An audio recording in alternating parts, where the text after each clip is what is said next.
Peter Dorman, the market as a homeostatic device. Consider the common household thermostat.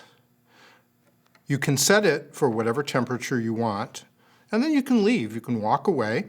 And if the thermostat is working properly, it will keep the temperature in your house close to the setting that you gave it. So specifically, if you think about the mechanism behind the face of the thermostat, what's happening here is that you're selecting a particular temperature, we'll call that the setting, and then the thermostat is repeatedly conducting a comparison. It asks itself, if the actual temperature is above the setting, what should I do? Well, it turns off the heat. And if the actual temperature is below the setting, then it turns on the heat. If it does this frequently enough, and if it functions properly, that will ensure that the house remains close to the setting that you set it. The nice thing about that is that the system itself monitors how close the house is to the setting that you gave it, and you don't have to worry about that. You can go off and do something else. This property is called homeostasis. The definition of homeostasis is it's a self-correcting mechanism that offsets movements away from some center or setting. It's a built-in stabilization mechanism. The setting that you give it is analogous to what we have called an equilibrium. That is, it's a situation in which there is no tendency to change. So if the temperature of the house is at the setting, the thermostat does not alter the functioning of the furnace. If the temperature is above, if you're outside of the equilibrium, so to speak, then there's a mechanism that brings you back to it. So homeostasis and equilibrium are close cousins as concepts.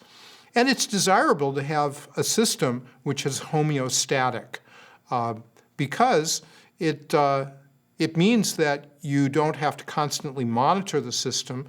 And if you have a complex situation, for instance, if you had many different houses and you weren't able to be in one house all the time, you would absolutely want to have thermostats so that the mechanism could be on autopilot while you went off and did what you were doing. However, no matter how brilliantly the thermostat works, it doesn't help much if you don't have the right setting.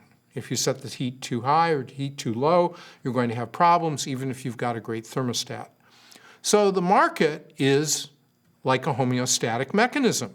Again, the same logic. If there's a shortage, the price goes up. If there's a surplus, the price goes down. It's very similar to the mechanism in the thermostat, and this keeps the market close to its setting, where supply is equal to demand. And unquestionably, this is a useful property for an economic system or part of a system to have. It's more predictable that way, and you avoid certain forms of malfunction associated with wild, uncontrolled swings. So radical overheating or radical underheating. The system remains within certain bounds, usually, not necessarily, but often, and that, to the extent it happens, can be a good thing.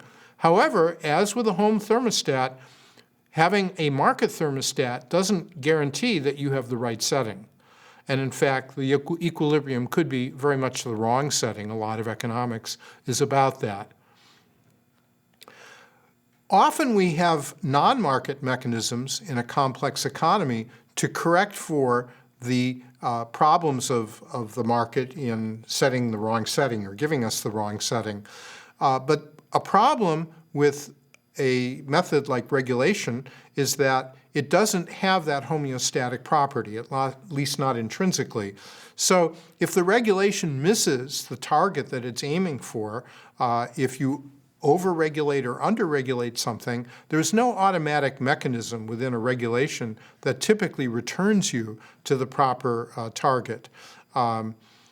This is an argument then for combining non-market systems like regulation with with other systems that do have some homeostatic properties. So if you can use some market mechanisms, but not completely rely on the market, if you can use some combination of regulation and changing the rules and changing who has the rights to do what, but on the basis of that, allowing some kind of market operation to occur, you retain the homeostatic property without, on the other hand, giving in to the original setting that the market gave you.